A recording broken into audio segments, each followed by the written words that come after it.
part 1 of my August wrap-up. I managed to read 52 books in the month of August. I had set out to read 40 and I managed to read 52. I probably should start by explaining why I tried to read 40 books to begin with and how I ended up reading 52.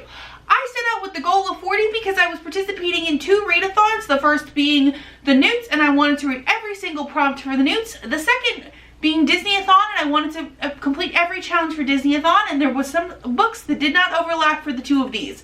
I've actually created blog posts for both of these readathons, and one of which is already up, and the other will be up later this week. So, and as always, my blog is linked in the description bar down below if you're interested in any of the challenges portions for those. In addition to those, I did participate in Dewey's Reverse 24-Hour Readathon, where I ended up reading 7 books, and also participated in the Read-O-Rama. There was some crossover between all of these. What I thought was my graphic novel book club pick for the month was actually something else, so we ended up having other things added in. All that out of the way, I ended up reading 52 books. This is the beginning of me explaining what I read, what I rated them, and all that jazz. With all that out of the way, let's get started. The first book I read in August was The Chain. This is an adult thriller, and I don't like to say too much about adult thrillers when I review them. I ended up giving this one 4 stars. I really liked this one. It is about a woman whose daughter has been kidnapped, and basically the premise is your child has been kidnapped by a parent who's had their child kidnapped, and their child has been kidnapped, and so on and so forth. And basically, to have your child freed, you have to kidnap a child, and there's this underground organization called The Chain, and basically, you know, the chain will always survive. The reason I only gave this one 4 out of 5 is I felt like the ending was kind of wrapped up a little too quickly, but otherwise I really enjoyed it. The second book I read in the month of August was Runaway Girl. This is the second book in the Girl series by Tessa Bailey. This one follows the runaway bride from the first book, and basically where she went. I ended up giving this book 3 stars. I've actually got a blog post going more in depth on why I rate romance books certain ways, but specifically, I didn't super love the love interest in this one. I felt like he was too macho for me, and it ended up bringing my enjoyment of the story down. I really liked how our heroine behaved in her thought process in, you know, jilting her groom. However, I didn't think that her thought process was able to shine when paired up with who the love interest for this story was.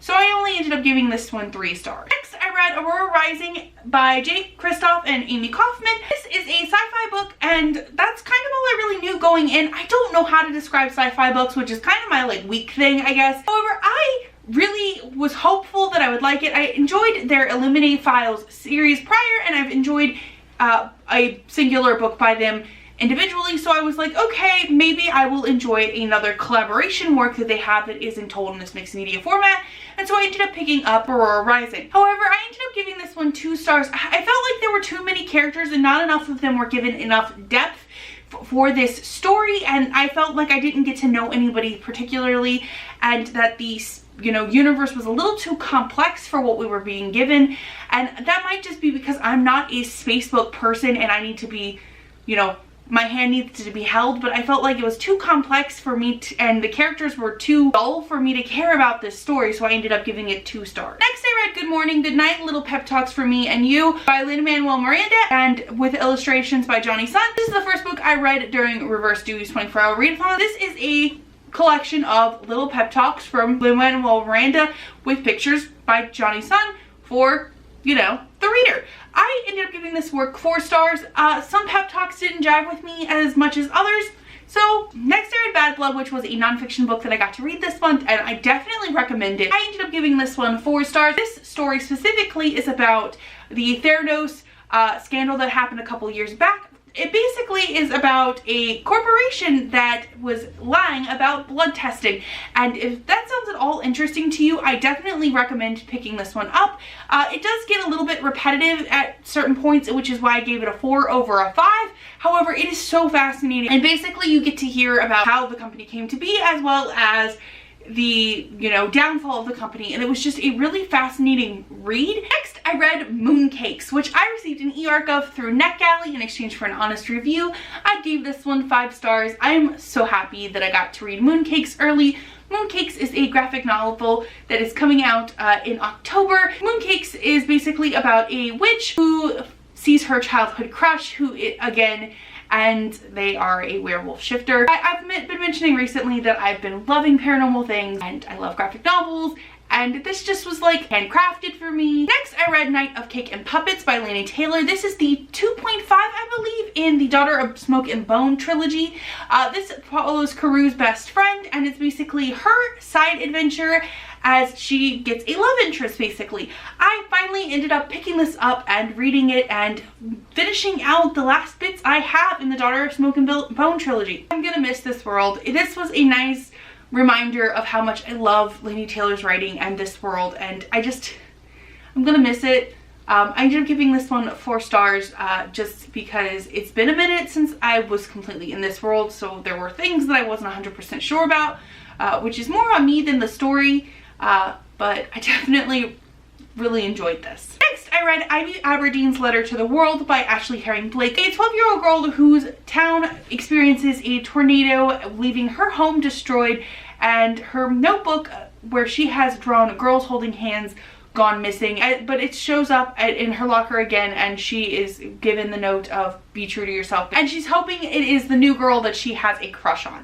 I ended up giving this book 4 stars. I really enjoyed this book, and I really like the newer works by Ashley Herring Blake. I had a problem with one of the plot points in this. I felt like it could have been explained better or dealt better with at the time in the story, or explained better at the end, but otherwise I really enjoyed it, and I ended up giving it 4 stars. Next, I read Wicked Fox by Kat Cho. This is definitely still one of my favorite covers of the year. This follows a 9-tailed fox, and she has to devour the souls of men, which is a problem when she saves the life of a man, and she has to decide if she wants to give up her mortality. I don't remember exactly when in this book because I was reading it during Dewey's, but during a certain point in this book takes a turn that I was not expecting, and I feel like that certain readers are going to end up loving this turn and others are not, and so therefore I only ended up giving this book 3 stars. The next 2 things I'm actually going to talk about together because they are the last 2 books in the Hex Hall series. I read Demon Glass and Spellbound by Rachel Hawkins.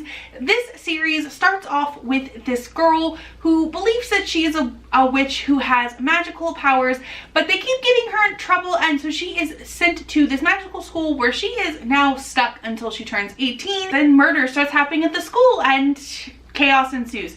Obviously that's only the plot synopsis of book 1, and so this is a trilogy, so more stuff happens. I can't go into too many details because it's only a trilogy. I felt like book 2 had that definite middle book syndrome that was very classic in trilogies back in the day. I ended up giving this one 3 stars. It definitely made you think that the characters were just a little more naive than they should have been and a little more grumpy than they should have been, and we were just going for something a little more, which is a little disappointing. However, in the finale for this series, I ended up giving it 4 stars, and it took a turn I was not expecting and handled something that I was not expecting in the way I wasn't expecting it. And that's very vague, but I don't want to give you too many details because if you read this, you're going to be jaw on the floor at what happens. Then I decided to read yet another Rachel Hawkins book. I guess I decided that I wanted to read 3 at once. It took me a minute to realize I was going to read another one, and that one was Her Royal Highness. This Rachel Hawkins book is obviously getting a lot of buzz nowadays. This is the 2nd book in the Royal series, who, due to a problem in her love life, is shipping herself off to go to boarding school. And I just love how both of her plots that I just talked about had boarding school involved in them, but I ended up giving this one 4 stars. I feel like the beginning was not as strong as the later portion of the book, so I ended up giving it 4 stars. Next, I read Desperate Measures, which is erotic retelling series. The first book follows Jasmine and Jafar and their kind of romantic entanglement. I ended up giving this one 3 stars. I don't know how else to explain this except for I didn't like some of the plot and I didn't like some of the romantic actions that occurred, and we're just gonna leave it there. Next, I read Unsub by Megan Gardner. This one involves a woman whose father had been on the hunt for the serial killer named the Prophet, and it basically kind of drove him a little kooky, and he never caught him. And then several decades later, she's working in the narcotics department and the killer resurfaces. I ended up giving this book 4 stars. I kind of was expecting more in the whodunit category, which is the only reason I didn't give this one a 5. but I'm really interested in continuing on in this series. Next, I read Letters to the Lost. This was the loosely bound book club pick of the month. This is told in letter format and it takes place in Maryland, and you know I love me a good Maryland book. I ended up giving this book 4 stars. Hard book to describe.